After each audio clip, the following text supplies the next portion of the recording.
예, 안녕하세요. 경의선 공유지 시민행동에서 활동하고 있는 김상철입니다. 오늘 이 이야기를 해볼 것은요, 굉장히 특별한 기관에 대한 이야기를 해볼까 합니다. 들으신 분들도 계시고, 못 들은 분도 계실 텐데요. 한국문화예술위원회라고 하는 기구가 있습니다. 이 한국문화예술위원회라고 하는 기구는요, 우리나라에 있는 여러 가지 문화예술 기구 중에서 가장 최상위의 기구에 가깝습니다. 문화부가 있지 않느냐? 그렇죠. 문화부는 일종의 행정기구로서 존재한다라고 한다면, 이 문화예술위원회는 실제로 현장에 있는 예술인들이 위원이 돼서, 즉 이사회가 되어서 현장 예술인이 위원장이 되는, 사실은 민간 기구로서 보자면 가장 높은 수준의 문화예술 기구라고 할 수 있습니다. 이 한국문화예술위원회는 문해진흥법 제20조에 의해서 설치된 이제 법정기구인데요. 이 법정기구의 그 기능이 이를테면 문화예술 진흥을 위한 사업과 활동을 지원하기 위한 기구로서 성립이 되어 있습니다. 최근에 이 한국문화예술위원회를 둘러싼 이제 논란이 좀 발생을 했는데요. 그건 왜 그러냐면 이 위원들의 임기가 2년인데 그 임기가 이제 도래를 했거든요. 그래서 제7기 문화예술위원회 위원 공모가 지금 진행 중에 있습니다. 지난 13일에 문화체육관광부가 그 7기 위원 중에 이제 일부 비상임 위원의 후보자들의 명단을 공개했고, 이들이 성폭력, 문화예술계 블랙리스트 관련된 경력이 있는지에 대한 공개 검증을 하기 위해서 해당 명단을 공개하는 일이 있었습니다. 사실 그 전까지는 이런 걸 공개한 적이 단 한 번도 없거든요. 나중에 이제 위원이 짠 해갖고 발표가 나면 그때 이제 문화예술계가 뒤집힌 거죠. 왜 저 사람이 저기 들어갔냐? 저 사람은 가해자다. 저 사람은 블랙리스트 유관자다. 뭐 이러면서 중간에 또 낙마하고 또 새로운 사람이 충원하고 이런 문제가 있었기 때문에 꾸준히 문화예술위원회의 위원 공모 과정에 대한 개방성과 투명성을 요구하는 목소리가 있었습니다. 어찌됐든 이번에 최초로 그 이배수 후보자들의 명단이 공개가 된 거고요. 이게 왜 이배수냐면 이제 이렇게 구성이 되는 겁니다. 문화체육관광부 장관이 위원을 임명하는 것인데요. 그걸 위해서 추천위원을 모집합니다. 그러니까 즉 그 추천위원은 후보자들을 추천하기 위한 이제 그 추천위원이고요. 그 추천위원들이 개인 공모로 들어온 문화예술위원회 위원 후보자들을 쭉 선정을 해서 2배수, 뭐의 2배수냐면 장르별 한 명씩인데, 그러니까 장르별로 2명씩 뽑는 그런 추천 과정을 거칩니다. 그러면은 장관이 각 장르별로 2명씩 추천된 사람을 명단을 놓고 한 명씩 한 명씩 한 명씩 한 명씩 낙점하면 이 사람들이 문화예술위원회 위원이 되는 거죠. 이 과정에서 이제 몇 가지 문제가 제기가 됐습니다. 가장 대표적인 게요. 이번에 이제 추천된 장르가 문학, 미술, 연극, 전통예술, 그 다음에 문화일반 해서 8명. 그러니까 전통예술, 연극, 미술, 문학 4개 장르에서 2배수니까 8명. 그리고 문화일반에서 8명이니까 총 16명의 명단이 공개가 된 건데, 이 16명이 다 남자입니다. 그러니까 한국의 문화예술 기구를 만드는데, 그것도 민간 기구를 만드는데 거기에 후보자들이 다 남성인 거죠. 그러니까 이건 말이 안 되는 일입니다. 적어도 문화예술 쪽이라고 한다면 이런 부분에 대한 감수성이 굉장히 좀 높아야 되는데 너무 후진 상황이죠. 사실 그것뿐만이 아니라 이게 너무 큰 문제여서 사실은 이제 여성위원회 한 명도 없네 라고 하는 것이 막 논란이 됐으나, 저 개인적으로는요, 그것보다 더 큰 문제는 이 중에서 가장 젊은 사람이, 가장 젊은 사람이 1972년생이라는 것이 더 놀라운 일입니다. 지금 나이로 1972년생이면은 49 정도 되나요? 그렇죠. 49. 내년에 한 50 되는 겁니다. 그럼 그 말은 한국문화예술위원회는 50 이상의 아저씨들만 구성된 위원회가 되는 겁니다. 정말 끔찍하지 않습니까? 어쨌든 문제는, 그래서 이제 이렇게 구성되어 있는 그러니까 구성될 예정인 7기 위원회와 관련돼서 이래저래 이제 그 목소리들이 계속 나오고 있습니다. 당장 문화예술계의 성폭력 문제들을 공동으로 대응하는 기구인 문화예술계 뭐 성폭력 대응 기구에서도 성명이 나왔고요. 그다음에 문화민주주의 실천연대라고 블랙리스트 문제를 꾸준히 대응했었던 단위에서도 성명이 나왔습니다. 그리고 제가 활동하고 있는 예술인 소셜 유니온 차원에서도 입장을 냈습니다. 사실 공통적으로 주장하는 바는요. 지금 현재 시행령상 그리고 정부의 모든 위원회는 최소 40% 정도의 그러니까 특정성이 60%를 넘지 않도록 하는 것이 거의 규정화되어 있는 상황입니다. 그러니까 정부의 어떤 위원회라 하더라도요. 적어도 40% 정도는 다른 성, 그러니까 하나의 성이 차지를 하고 있어야 되는 거죠. 최소한 6대 4가 돼야 된다는 뜻입니다. 근데 100% 남자라니 그러면 이거는 법을 위반할 소지가 굉장히 큰 거죠. 그래서 실제로 이렇게 구성되어 있는 그러니까 후보자들이 아예 그 원천적으로 잘못 선정이 된 거니까 백지화해라 라고 하는 요구가 굉장히 많습니다. 저는 개인적으로 당연히 백지화해야 되는 거 아니냐라는 생각이 있습니다. 그런데 여기서 한 거풀 더 들어가면 사실은 이렇게 만들어진 원인이라는 게 존재할 거잖아요. 이를테면 추천위원회에서 정말 여성이 이런데 못하는 거지 해서는 안 되지 라는 시각이 있는 것이라면 그것 자체로 문제이지만 그게 아니라 하려고 해도 못하는 구조라고 하면 좀 다른 측면을 봐야 될 것 같습니다. 제가 이제 앞서서 쭉 설명을 드리면서 이배수이고 그 다음에 무슨 문학 장르니 미술 장르니 연극 장르니 하면서 장르 이야기를 했습니다.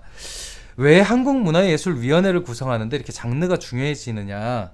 그거는 현행 법상 문해진흥법상 6개의 장르가 나열되어 있고요. 그리고 이 문화예술위원회 위원들을 구성하는데 이 6개 장르의 안배를 전제로 하고 있다는 것이 문제입니다.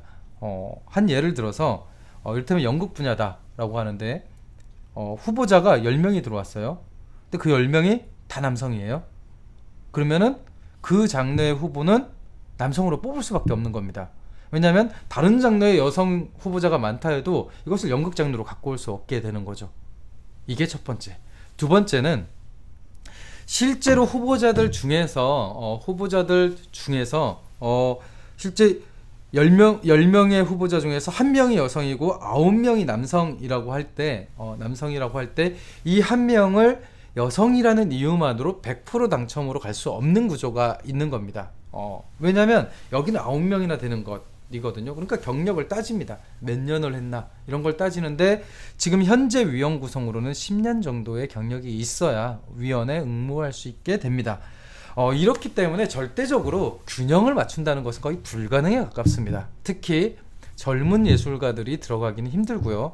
10년 기준 때문에 그렇죠. 그리고 실제 여성 위원들이 일정 부분 반영되기도 힘듭니다. 왜냐하면 장르라고 하는 소분류 체계로 추천이 되다 보니까 실제로 애초에 접수가 된 위원 후보자가 굉장히 적은 경우에는 아예 선택할 옵션 자체가 사라지는 문제가 있습니다.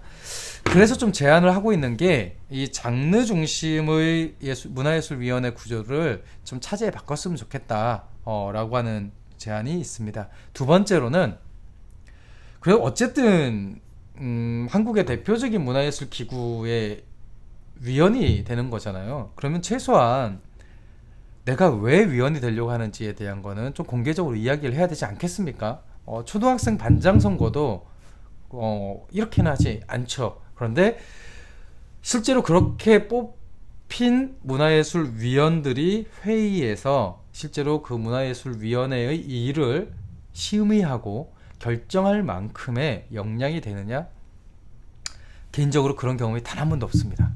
와, 저 위원 진짜 대단하신데? 라고 느껴본 위원님이 단 한 번도 없습니다.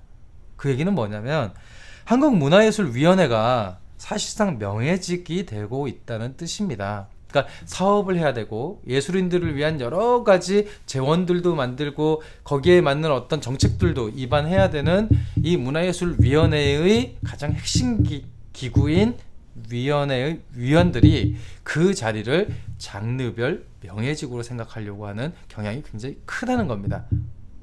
더더욱 심각한 것은요, 이러다 보니까 타 장르에서 발생한 문제에 대해서는 아예 말을 하지 않는 어처구니 없는 일이 벌어집니다.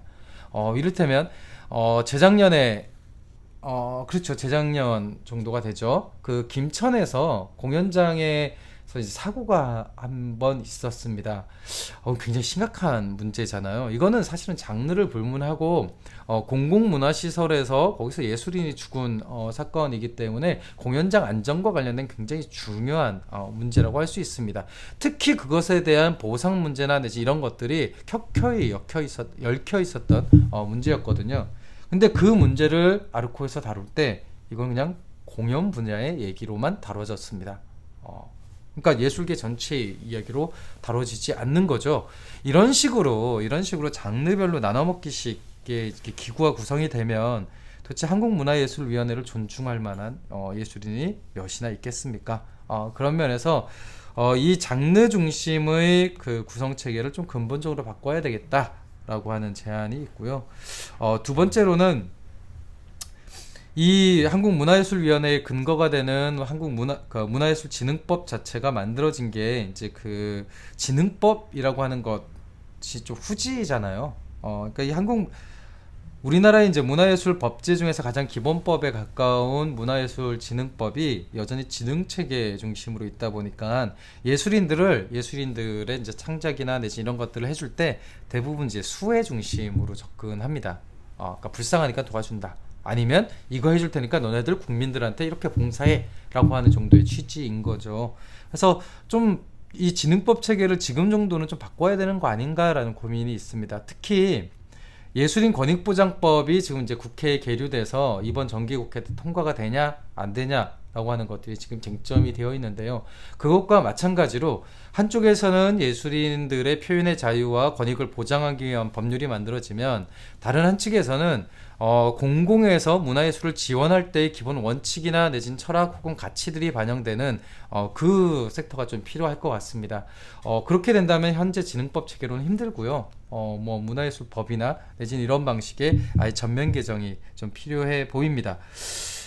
이 부분에 대한 시사점을 준 게 이번에 문화예술위원회의 그 위원 후보자들을 둘러싼 논란이라고 생각합니다. 어떻게 진행이 될 건가? 현재 문화부는 이거는 추천위원회에서 추천을 한 거기 때문에 자기네들 책임이 없다라는 식으로 지금 발을 빼고 있습니다. 공교롭게도 추천위원회 명단은 공개되지 않았으나 올해 구성된 추천위원들은 대부분 협단체 추천의 추천위원들이라고 합니다. 그러니까 협단체 추천의 추천위원들이 협단체 출신의 후보자들을 낙점하는 형태가 나타난 거죠. 사실 이 부분에 대해서는 좀 근본적인 접근이 필요해 보입니다. 제가 마지막으로 당부를 드리고 싶은 것은 사후적으로 욕하는 건 굉장히 쉬울 수 있습니다. 역시 아르코가 그렇지 뭐 라고 하는 방식으로 사후적으로 욕하는 건 굉장히 쉬울 수 있는데 그런 문제가 또 생기지 않도록 조금 더 참여하고 개입하고 목소리를 높여서 바꿔내는 것은 조금 어려운 일일 수 있겠습니다. 하지만 지금 그걸 하지 못하면 우리는 8기 한국문화예술위원회 위원회가 구성이 될 때 지금과 같은 논란을 또 겪어야 될지 모릅니다. 그런 면에서 저는 이 한국문화예술위원회의 문제를 좀 더 적극적으로 관심을 가져주십사 부탁을 드리고요. 스스로 예술인이 아니라고 생각하시는 분들께도 좀 당부를 드리고 싶은 건 아시겠지만 지난 정부에서 블랙리스트라고 해서 이 문화예술인에 대한 정책 배제가 굉장히 노골적으로 일어났습니다. 사실 그런 구조가 가능하게 된 거는 앞서 설명을 드린 일종의 진흥법 체계가 갖고 있는 한계 때문에 그렇습니다. 지원해 줄 테니까 말 들어. 말 듣기 싫어? 그럼 지원 받지 마 라고 하는 구조인 거죠. 하지만 국가의 재정이나 내진 정책은요 정권을 잡은 특수한 소수의 권력이 아니라 사실은 모든 국민의 공공재에 가깝습니다. 당연히 정부에 반대하던 찬성하던 간에 모든 예술인은 글로부터 지원을 받고 그리고 정부로부터 신분의 보장과 표현의 자유를 보장받을 권리가 있습니다. 그런데 이런 권리들은요 예술인들의 싸움만으로는 되지 않습니다. 이 영상을 보고 계시는 분들이 한국문화예술위원회의 독립성이나 투명성, 그리고 예술인들을 위한 권리보장법과 현재 진흥법 체계인 문화예술진흥법을 전면적으로 개정하는 데 관심을 가져야 할 이유가 있다고 생각합니다. 그런 부분들을 부탁을 드리면서 오늘은 이만 마치겠습니다. 감사합니다.